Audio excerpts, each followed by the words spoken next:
Greetings, Earthlings. This is Captain Cody, the Nostalgic Nebula, and we have a very special treat for Ninja Turtles fans. We have with us somebody from the original Teenage Mutant Ninja Turtles. People have been wondering about the identity of this actor for decades. We have the original Bubblegum Girl, as seen in the Foot Clan hideout in Teenage Mutant Ninja Turtles. Please welcome Aesha Waks. Hi, everyone. It's so nice to be here. Thank you, Aisha. This is a absolute treat. As I said, people have been wondering about the identity of your character for years. When they see the Foot Clan hideout, they see all this fun stuff. There's a kid, with a cigar. They're playing pool and pinball, and in comes Bubblegum Girl Pop, and captures the hearts and minds of fans across the world. What's it like being reintroduced to this movie and becoming aware of the fandom that has been wondering who the heck you are? A lot of people thought that I was in hiding and I didn't want to be noticed. I honestly had no idea this was going on. It actually took a friend of mine showing me a picture of myself. I was about 12 or 13 years old, and I was like, oh my God, where did you get that? Like, where did you find that online? Like, I don't understand. There was like no internet at that time. Yeah. And there was like fan sites and thousands upon thousands of people looking for me and thinking that I was hiding from them. And I'm like, oh my God, no, I had no idea. Like, I'm not online so much or anything like that. Right. And keep in mind, it was oh so long ago that the only people that would have like the abundance of details that are being asked of me right now would be my mother, who passed away, and Ray Sarah, who was a dear friend of mine who passed away also. So I had to make so many calls to get more information, which I'd be happy to share in a little while. But that's really what happened. Like, I had no idea. Consistently, you're one of the top topics that would pop up, and people would say, either I wanted to be that girl or, I had the biggest crush on that girl. Um, can you tell us a little bit, about like how you even got involved with that movie and what were you doing around the time? Were you already acting? Was this your first stint into acting? So I started acting as a little girl on Romper Room and also singing at the actually the national anthem at Shea Stadium for the Mets. Wow. And I joined a group called City Kids. It was an after school program, and we ended up doing a TV show with Jim Henson Puppets that Demi Moore produced. And tracking back, I was actually, because I don't have my mother to ask, I'm wondering if it was City Kids that actually held the audition for Turtles. We did that first, and then we went into their TV show where I actually had a little speaking part and a dancing part, like a kind of like a fly girl on In Living Color. Oh, So that's what I think happened with that, how I got into it. And yeah, I was doing a lot of acting at the time, and I did actually start my own film production company at such a young age too. My friend's father had a camera.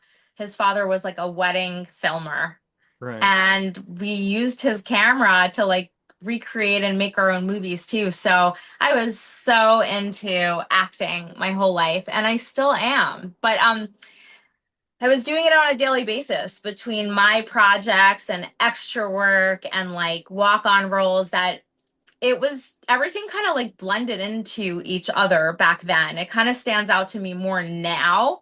And I'm Yeah. more of a Turtles fan nostalgia wise now. Back then, it was just like a circus of craziness for me. Oh yeah, I could imagine. I mean, Yeah. it'd be one thing if you were in scenes where, the turtles are talking to you and hanging out with you. That's a whole other experience because you were No, mostly yeah. dealing with, other fellow humans, from I, production I to don't production. know if we were allowed to even know it was a Turtles project back then. It might have just been a private couple of sets and everything like that. We might have found out afterwards. Like, that's how things were back then. I was also uncredited, and there was no social media, Right. and my people have died. So I had to do a lot of investigative work to get more finite details. In fact, someone just told me that they saw an Easter egg of Bazooka Joe somewhere in the background. So now we're thinking that it was Bazooka Joe that actually gave me the gum. I don't know if they necessarily, I can't say 100% if the pop was planned, but probably handing me gum like a punk walking around chewing it. That I could most definitely say they probably wanted. The pop, that might have just been something I was doing at that moment and they caught it in one of Right. the takes. You know what I mean? And that's kind of what the blended memories kind of feel and seem like to me 35 years ago. Right. No, Steve Barron Yeah. probably, caught a couple of different takes and said, no, yeah, that's the one." Because Steve Barron, he knows himself some fun, especially with his past and music videos. And this very much feels like a music video with MC Hammer, going on, Yeah. with everybody jamming and cutting to all the different fun that's going on. I'm Uh, putting my fan on. yeah, no worries. I'm back. Ta-da! Ta-da! Being reintroduced to this, what's it been like with the fan response? What are people telling you? I know I've seen some great fan art where people have you in more like a Foot Clan type outfits, and a very Yes. common fan theory, one that I had thought of as well, along with a lot of people talking to you, is that it would be great if your character w wasn't just, the bubblegum girl. She apparently is like the only girl walking around like owning this Neverland. You've got to be like the daughter of Shredder or something, because there is in the comics and the shows the daughter of Shredder, Karai. This is what we're thinking. Like I said to a lot of people, to get in touch with Paramount or the casting or Kevin or anyone that's going to be involved with the Last Ronin and as well as Mutant Mayhem, that's going to take a bridge. That's going to take somebody that knows someone to make a reintroduction for me. And that person's going to have to be into nostalgia because if they're not, they're just going to take a current A-lister. Do you know what I mean? Yeah. So there's a lot of things that have to fall in place. Like I have everyone in the world looking out to contact someone for me that could contact someone for me to put me in touch. And I, I'm very cool with whatever that person needs. Like, I don't know who it's going to be that's going to help me do this, but whatever they want, whether it's introduction, a cut, to be at the premiere, like, I'm willing to like give back. This isn't just for me. And if this does happen for me, I do want to involve all the fans. And, as much as possible and do whatever I can do for people that are really behind me right now. It's just a matter of that and God and sort of praying to God and saying, if this is what you want for me, I'm ready for it. I want to be continuing to be a part of this legacy with words this time, hopefully. Yes, yes, yes. Let's get some lines in there, let's get some memorable one-liners that people be speaking for years to come.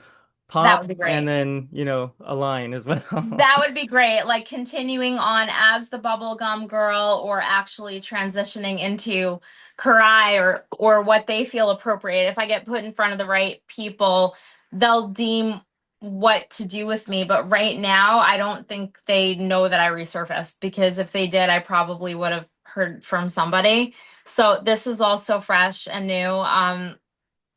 I would love that more than anything in the world. I'm talking about Comic Cons right now, That's great. um marketing as far as like bazooka to get more gum because I've been actually like sending gum across the world, shoot up gum with autographs. Nice.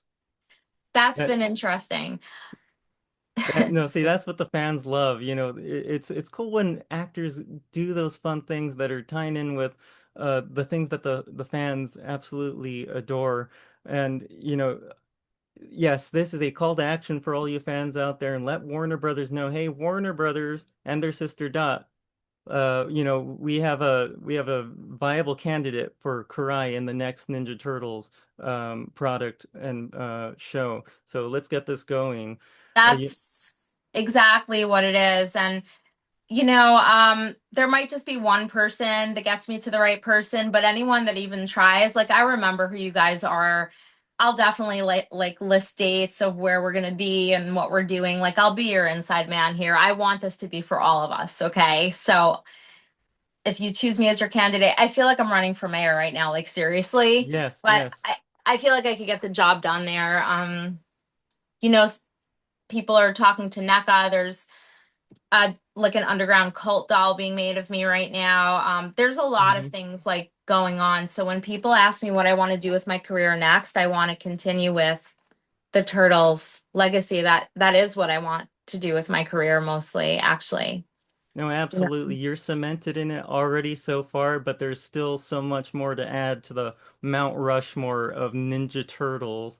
And I always just loved watching your character because it seemed like she was just so cool and in charge because she comes in the famous pop and she slaps somebody on the ass and then just starts playing some video games and it's like I wish I could be like that. I wish I was, just running the show like that. Be like that. You're the one that gave me my actual Foot Clan headband. You Oh, and no, thank you very much. and Yeah, not only that, but you gave me, do you see this well enough? It's like, yeah. guys, he actually gave me a mask and a headband for it. Like I'm in seventh heaven right now. And I wore, yeah. Official Foot Clan member. No, like seriously, like you supplied these to Kevin Eastman. Like these are original bands. This is like a collector's item right here. I don't take this for granted at all. For longtime Secret. followers of Nostalgic Nebula, you might remember me giving these out at our Ninja Turtle screenings and starting back in 2016. And as Aisha said, yeah, Kevin Eastman took on a bunch of these and has been selling them throughout the years, and it's just been very fun, helping fans reconnect with a movie and like get to wear something cool that was in the movie. Too cool. Too Yeah. cool. I'm like attached to it. Oh, absolutely. And you also got to act later with another Foot Clan alumni in the film Arresting Gina. Could you tell us a little bit about that? Yeah, what are the chances, guys? Like seriously, like I did get to actually star in a movie with Sam Rockwell a couple years later.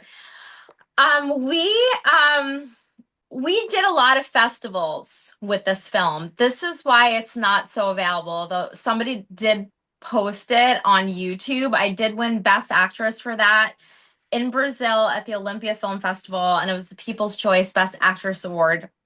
And it traveled around to a bunch of festivals after that. It was a Good Machine production, which I think now became Focus Features, right? Um, Pre social media, once again, really hard to get your hands on this cult film, but it is up on YouTube. There's a lot of great people outside of Sam in that. Adrian Grenier from Entourage, Paul Giamatti did a cameo. Summer Phoenix was co-starring in that with me, and we filmed it out in New Jersey. That's such a wild reunion. And yeah, Ninja Turtles fans should check that out. And does Sam Rockwell dance in that movie? He's in a bunch of scenes acting with me in that one. So like we really had a chance to play catch in that, and I got really spoiled because I got to play ball with this major leaguer and he threw some fastballs and I really Wow.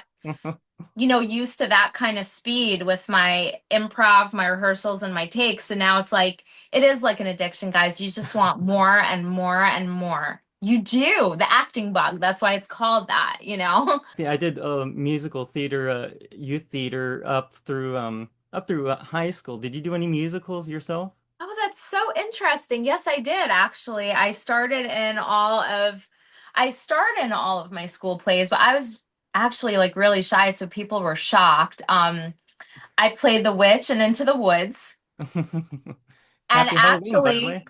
huh? I said Happy Halloween upcoming, by the way. My favorite holiday, of course. And actually, you know what? I think I want to do a little piece of the song for you guys, Oh. because I cannot believe I still remember the lines from this play that I did in elementary school. Okay, let's see if, don't judge me, but let's see if I remember the lines to the song.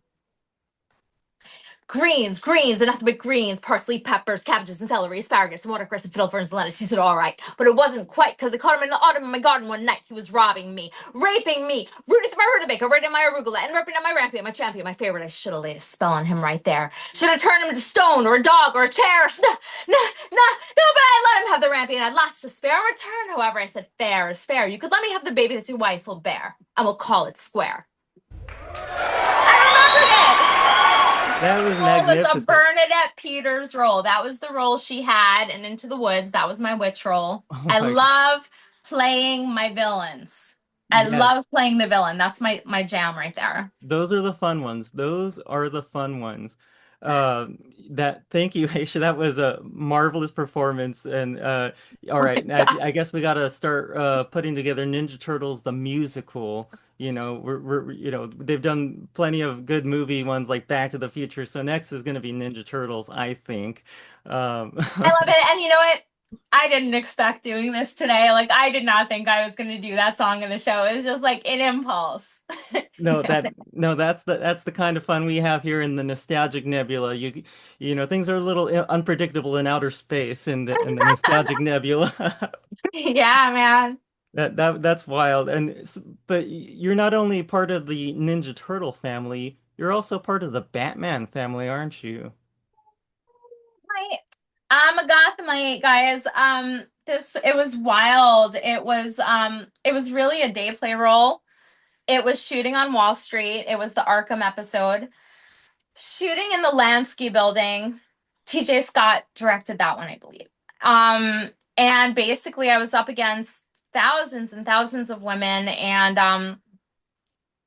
I just got it after my first audition. I didn't even have a call back, and we were casting primarily like Japanese.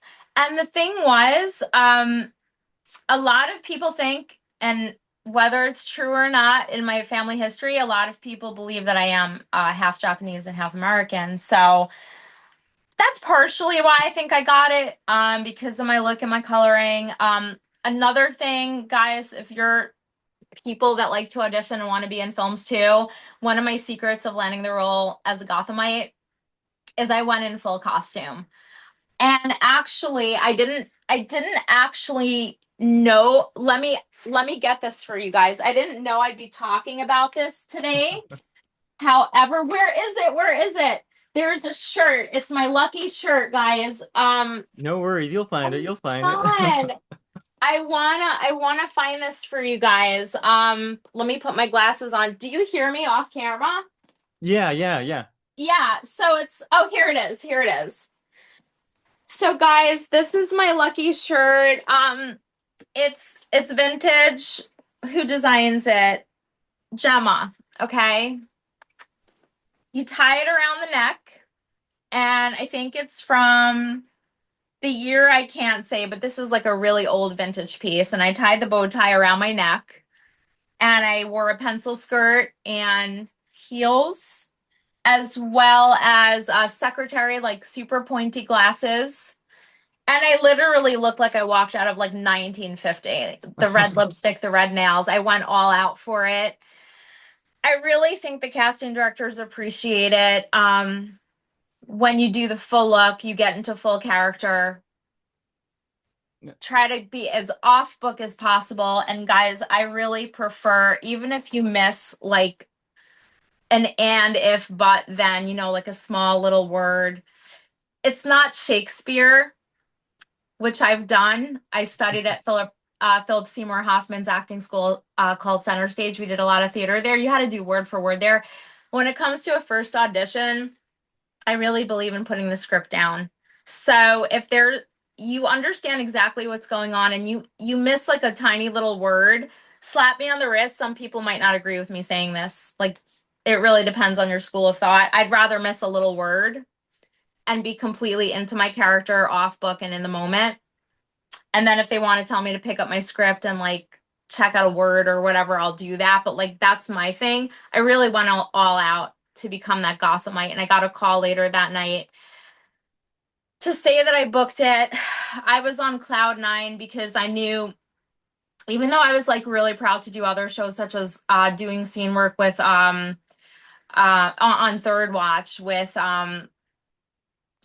who played Joe DiMaggio in the Blonde movie with Anna de Armas? Again, why am I forgetting his name? J Shoot. I hate when I forget names. You know who I'm talking about? Are you Yeah, let's see. Bobby Cannavale? Bob, yeah, Yeah, Bob. I did scene work with Bobby Cannavale. Getting booked on Gotham wasn't just a scene. Just like being on Teenage Mutant Ninja Turtles wasn't just a scene. It becomes like you become part of legacy.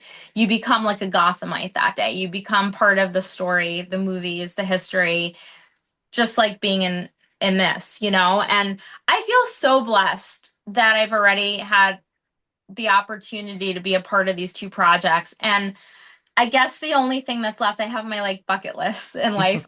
Um, I am a classically trained actress that went to Strasberg, Esper, UCB, LaGuardia High School, and I go on and on and on. And I've won acting awards, and I want the chance to have a line or more than a couple of lines because I had some lines on Gotham. I want to be able to like carry scripts as I did in my independent festival films. I've been fighting for this since I was a child. I've been through a lot of hardships, deaths, mourning, robbery, physical abuse, sexual abuse, emotional abuse, like anything you guys could imagine that could happen to someone happened to me. And I've had a hard life and I've been through a lot and I've worked really hard and I studied really hard and I just want the chance to do what I've always been training to do, which is to have lines in movies. More than a couple lines in a movie. Like this is what I want. I'm willing to give my entire life to it, a sacrifice. I have not have any had any children. I'm not planning on having any children that are actually mine, you know? And this is my entire life and I've given up everything for it and willing to die for it. So that's how serious I am, guys. No, that's great. And no, you're a fighter. You're a fighter and you have tenacity and things come to people who do that, you know. It'll be it may not be Tuesday, but it might be Wednesday. And so that's great to hear that, you know, you're passing on that drive to the everybody who's listening out there is that, you know, keep going at it. Keep going at Keep it. going at it, guys. And I don't mean die for it like that. I mean, like, even if I die trying, like, this is like all I want to do with my life. And as a lot of you know, I'm also an anti-bully advocate and a peer advocate. That is something I'm always going to do as well as help people. I don't just help myself, I help others too. I'm not a self-involved person. I'm in it for the teamwork as well. And I want to inspire other people to never give up because look at what happened to me. Look at what dropped into my lap one random day, 35 years later. Like, guys, you just never know what could happen. Like, don't ever give up on your dreams and your passions. Keep building your brand, keep doing it, you know? Yes, Yeah, absolutely. yeah. And now I guess as we close off, I'll just ask you a couple of fairly open questions, just two of them like let's go with the pizza topic. All right, do you want to let your fans out there know, your prospective fans, what what are the toppings on your pizza? All right, I don't want to piss anyone off. I feel like this is almost as serious as talking about our political stances. Yes. Um, and I am prepared for a lot of lashback on what I'm about to say. As a New Yorker, my favorite pizza that I ever had was from St. Louis. I'm not gonna lie. The Don't thin embarrass me. crust, yeah, the thin crust with the sweet sauce and the Provel cheese has always Mm, been my favorite pizza I ever had. However, the second on my list would always be New York pizza. Okay, of that is course. my second favorite. I know I'm a little weird with my thin crust St. Louis, but Hmm. like I do love New York pizza. I will put down at least two slices at a time. I'm not gonna lie. If I have one, I'm gonna have two. Don't hate me, guys. I won't put pineapple on my pizza. I'm sorry. I I won't do it. As far as toppings, I really just like a plain slice. Pepperoni at times. And since I'm a big vegetable girl, if it's like a veggie slice, that's Mhm. just really healthy. I usually don't put chicken or anything on it unless I'm freaking starving and on the run, and that's my way I'm gonna get my protein in. But actually, I don't believe that pizza is the worst thing in the world. As someone who is certified as a sports nutritionist, it has the components we need for a meal. It has the protein, the carb, and the fat. Mhm. Mozzarella cheese, believe it or not, is not the highest fat cheese out there. It's not the worst thing in the world. I just figure when I eat, I like being satisfied. So I just like pack down two slices at a time. And I am absolutely obsessed with seltzer. You'll always find me drinking seltzer. Uh-huh. So, I mean, I hope that wasn't too harsh. I'm just trying to like keep it real, you know? That's all we expect. That's all we expect from Bubblegum Girl. Wait, what about you? What's your favorite pizza? Come on. All right. I mean, I guess I was kind of influenced, from like the movie, but I generally go, all right, so I like me if I can find me some good New York style pizza over here, I that's what I go for it. At least in for terms of toppings. Um I like whenever I go to a new place, I want to try just their basic pepperoni and see, all right, can you do pepperoni good? And then I'll move on to add on, my veggies and uh about my bell peppers, and I do like me some spicy, so I will add some jalapeno on from time to time. Do you like spicy when it hits your mouth and still like it when it hits your stomach just as much? Or is there like a phase in the spiciness that you're like, I shouldn't have done this? No, no, absolutely. W when it comes to pizza, I think I really like I do enjoy when there's a good amount of spiciness where it kind of lingers with you a little bit. Even Damn. water's fine by myself, but like I like to feel it. I like to let it. All right, it's sticking with me. All right, I think I got my money's worth. You know, Watch out, guys. He's about to be on Hot Wings. Woo! You You just know, prepping yourself for that show steam coming next. out of my ears, if I'm lucky, my ears.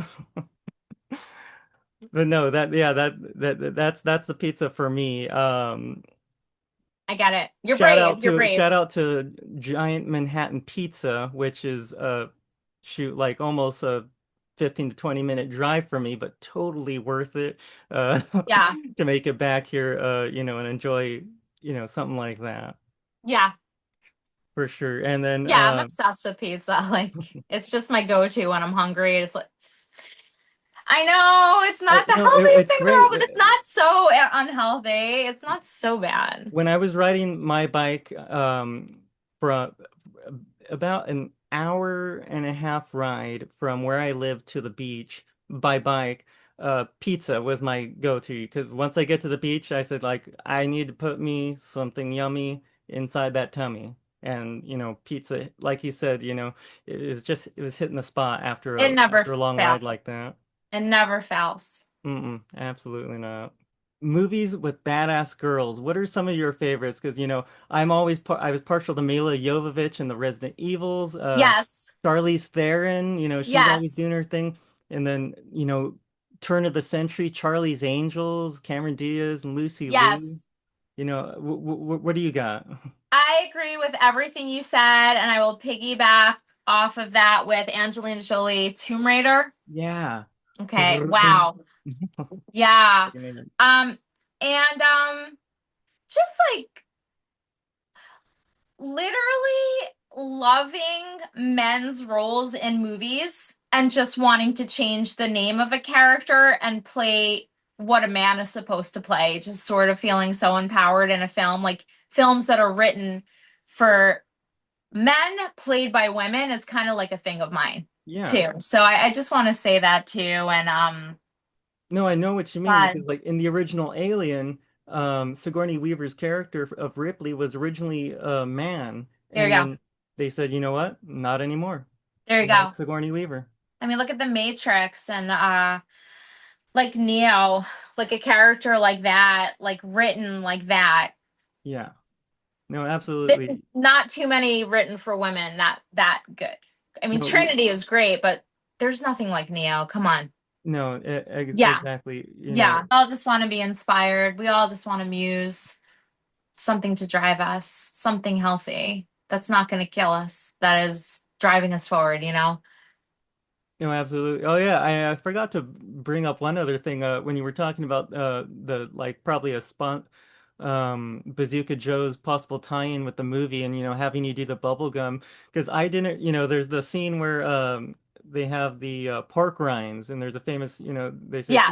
pork rind, and just the other day Kevin Eastman posted a picture of officially licensed 1990 pork rinds from back in the day, and it was like they actually, like, I thought they just threw that in the movie, but no, that was, so you might be right on the money with the Bazooka Joe. Every day that goes by, I get more information, more Easter eggs, Y- and it gets more exciting as the days go on. Well, Aisha, thank you so much for joining us here today. It's been an honor speaking with you, and we're gonna get the word out for you to be in the next TMNT, and but you're immortalized already with the rest of the fans, Aisha. Thank you so much. And thank you for having me. And you guys could feel free to ask anything underneath the post too. If we didn't get to anything that y'all want to know, like I'm so into talking about the films in general, and just positive mental health and transparency about what we've been through as people, because we've all been through something. So I just Yeah. want to be transparent as well. Awesome. Thank you so much, Aisha. We'll see you next time.